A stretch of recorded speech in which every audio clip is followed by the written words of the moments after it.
ഇന്ന് നമുക്ക് ഈ മീനൊന്ന് പൊരിച്ചെടുത്താലോ? അപ്പോൾ അതിനായിട്ട് ഞാൻ നല്ല വലിയൊരു മീനാണ് എടുത്തേക്കുന്നത് കേട്ടോ. ഇതിൻ്റെ പേരെന്താണെന്നൊന്നും എനിക്കറിയില്ല. ഞങ്ങൾ ലുലുവിൽ പോയപ്പോൾ വാങ്ങിച്ചതാണ്. അവിടെ നിന്ന് തന്നെ കട്ട് ചെയ്ത് വാങ്ങിക്കുമായിരുന്നു കേട്ടോ. അപ്പോൾ എന്തായാലും അതൊക്കെ ഒന്ന് വരഞ്ഞെടുക്കുകയാണ്. നല്ല ഉള്ളിലോട്ട് ആഴത്തിലിറക്കി വരയണം. കാരണം നമ്മൾ വലിയ മീനല്ലേ, അപ്പം ഉള്ളിലോട്ട് മസാലയൊക്കെ തേച്ച് പിടിപ്പിക്കാൻ വേണ്ടിയുള്ളതല്ല. അങ്ങനെ അതെല്ലാം ഒന്ന് കഴുകി ഒരു വാഴയിലോട്ട് അങ്ങനെ വെച്ച് കൊടുത്തിട്ടുണ്ട്. ഇനി ഒരു മിക്സിയുടെ ജാറെടുത്ത് അതിലേക്ക് 2 സവാള നീളത്തിൽ അരിഞ്ഞു കൊടുത്തു.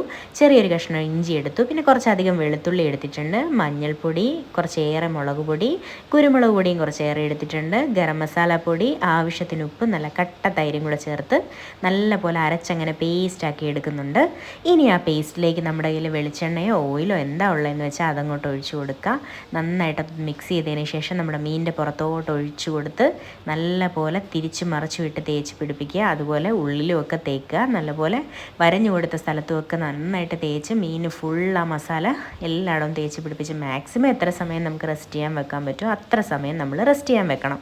എനിക്കിപ്പോൾ ഒരുപാട് സമയം ഇല്ലാത്തതുകൊണ്ട് ഞാനതൊരു 1/2 മണിക്കൂർ നേരത്തേക്കേ വെക്കുന്നുള്ളൂ.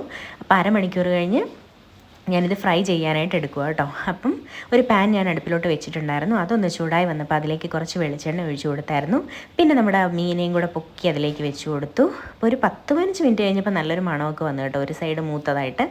അങ്ങനെ അതൊന്ന് തിരിച്ചിടാൻ പെട്ട പാടൊന്നും പറയണ്ട ഗായ്സ്, ഒരു രക്ഷയില്ലായിരുന്നു കേട്ടോ. തിരിച്ചും മറിച്ചും ഒക്കെ ഇടാനായിട്ടൊക്കെ നല്ല പാടാണ്. അത്യാവശ്യം വെയിറ്റുള്ള മീനായതുകൊണ്ട് പൊടിഞ്ഞു പോകുമെന്നുള്ള ഒരു ടെൻഷൻ. എന്തായാലും ഒരു യുദ്ധം നടത്തി എന്തായാലും തിരിച്ചും മറിച്ചും ഇട്ട് ഞാനത് ഫ്രൈ ആക്കി എടുത്തു. ലാസ്റ്റ് നമ്മൾ ഫ്രൈ ആക്കിയത് ഇനി ഇതിനെ പാത്രത്തിലേക്ക് തട്ടുന്നൊരു ടാസ്ക്കാണ്. കാരണം ഒരുപാട് നേരം ഇരുന്ന് ആലോചിച്ചതിന് ശേഷമാണ് ഇതിനകത്തോട്ടൊന്നും ഇടാൻ പറ്റിയത് കേട്ടോ. കാരണം ഇത് പൊടിഞ്ഞു പോകാതെ എങ്ങനെ എടുക്കും എന്നുള്ള ഒരു ടെൻഷനിലായിരുന്നു. എന്തായാലും കുഴപ്പമൊന്നുമില്ലായിരുന്നു. ഒരു വിധത്തിലൊക്കെ ഞാൻ പ്ലേറ്റിലോട്ട് തട്ടിയിട്ടു. ഇനിയിപ്പോൾ അടുത്ത പരിപാടി എന്ന് പറഞ്ഞു കഴിഞ്ഞാൽ ഡെക്കറേഷനാണ്. അത് പിന്നെ ഞാൻ അറിയേണ്ട കാര്യമില്ല. അയാൻ തന്നെത്താനെ സവാളയൊക്കെ കട്ട് ചെയ്ത് അതിൻ്റെ പുറത്തൊക്കെ വെച്ചിങ്ങനെ ഡെക്കറേഷൻ പരിപാടിയൊക്കെ അവൻ ചെയ്തു. അപ്പം നമുക്കിതിൻ്റെ കൂടെ കഴിക്കാൻ ഞാൻ ദോശയാണ് ഉണ്ടാക്കിയത്. ദോശയും ചമ്മന്തിയുമായിരുന്നു.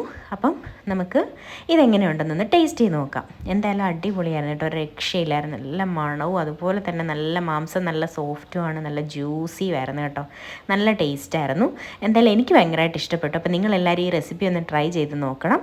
അപ്പം എൻ്റെ വീഡിയോസ് എല്ലാം ഇഷ്ടപ്പെടുന്നുണ്ടെങ്കിൽ എല്ലാവരും ഒന്ന് ലൈക്ക് ചെയ്ത് ഷെയർ ചെയ്ത് കമൻറ്റ് ചെയ്യണം, സബ്സ്ക്രൈബ് ചെയ്യണം. അപ്പോൾ ഇനി പുതിയൊരു വീഡിയോ ആയിട്ട് കാണാം. Okay, bye, see you, thank U.